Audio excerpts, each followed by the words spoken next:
1월 26일 대한민국을 대표하는 여성 솔로 아티스트 아이유 씨가 2년 만에 신곡 러브 윈즈 올로 컴백을 하시는데요. 대한민국의 대표 음원 강자 아이유는 2년 만에 선보이는 신곡으로 다시 한번 음원 차트를 장악해서 자신이 지닌 브랜드 가치를 대중들에게 다시 한번 선보여 줄 수 있을까요? 라는 주제로 제가 타로 카드를 한번 뽑아봤거든요. 결론부터 말씀드릴게요. 이 러브 윈즈 올이라는 신곡을 발표하기에 앞서 여러 우여곡절이 있었고 각종 부정적인 여론이 존재했던 것도 사실이에요. 하지만 발표되는 순간 러브 윈즈 올은 대한민국 음원 차트를 강력하게 장악할 것이라고 저는 예상해 볼 수 있을 것 같습니다. 저도 카드를 한 장 한 장 두면서 속으로 되게 놀랐거든요. 왜냐하면은 결과 카드의 매지션, 타로 카드의 4대 원소를 자유자재로 다룰 수 있는 능력자 카드거든요. 결과 카드의 매지션이 나올 정도면은 어떠한 질문을 해도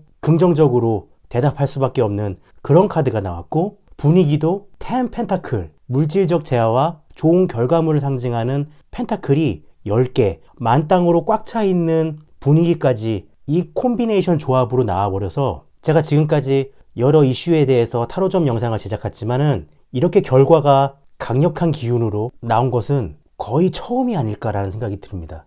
그 정도로 이번 신곡을 발표하는 아이유 씨의 기세는 굉장히 강력할 것으로 예상해 볼 수 있을 것 같습니다. 하지만 이런 결과를 내기에 앞서 그 미래 과정은 순탄치만은 않은 걸로 나오고 있거든요. 미래 과정에 완드 9번이 나와서 음원 차트 장악이라는 커다란 목표로 나아가는 동안에 아이유 씨에 대한 여러 가지 구설수라던가 지금까지 아이유 씨의 발목을 잡아왔었던 여러 사항들이 아이유 씨가 이번 활동을 함에 있어서 계획했었던 여러 활동에 제동을 걸 것 같기는 해요. 내면 카드에서도 타워 카드, 실패와 좌절을 뜻하는 부정적인 카드가 나와서 아무래도 아이유라는 대형 가수가 컴백함에 있어서 아이유 씨가 생각하는 음악적인 방향과 여러 표현 방식이 다양한 계층의 사람들에게 지지를 받기는 어렵다 보니까 여러 잡음이 있었던 것도 사실이죠. 그로 인해서 아이유 씨가 당초에 생각하고 있었던 계획이 어느 정도 틀어진 건 사실인데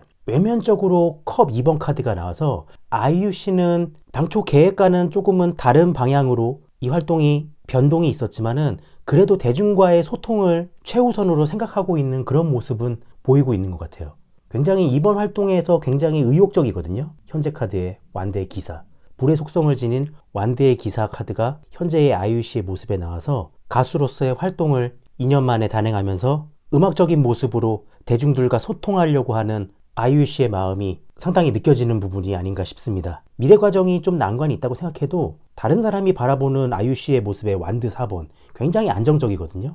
곡 발표 전에 곡 타이틀을 변경하는 예상치 못한 상황이 벌어졌지만은 결국에는 아이유 씨는 음원 강자로서의 자신의 면모를 이번에도 선보여 줄 것이라고 저는 예상해 볼 수 있을 것 같습니다. 솔직히 26일 날 아이유 씨 신곡이 나오고 29일 날 또 다른 음원 강자 여자아이들이 정규 앨범으로 컴백을 해서 이거 굉장히 빅매치가 예상이 된다라고 생각하고 있었는데 매지션의 템페타클이면은 아마 이번 음원 대결에서는 아이유 씨가 좀 더 유리하지 않을까 그런 예상도 추가적으로 하게 됐네요. 여하튼 정말 오랜만에 가수로서의 모습으로 대중들을 만나는 아이유 씨인데요. 아이유 씨의 음악을 기다린 많은 팬분들과 함께하면서 잊지 못할 새해 선물이 되지 않을까. 아이유 씨에게도 아이유 씨의 음악을 기다려왔던 팬분들에게도 그런 의미로 남을 것 같은 그런 활동이 되지 않을까. 저는 그렇게 생각합니다.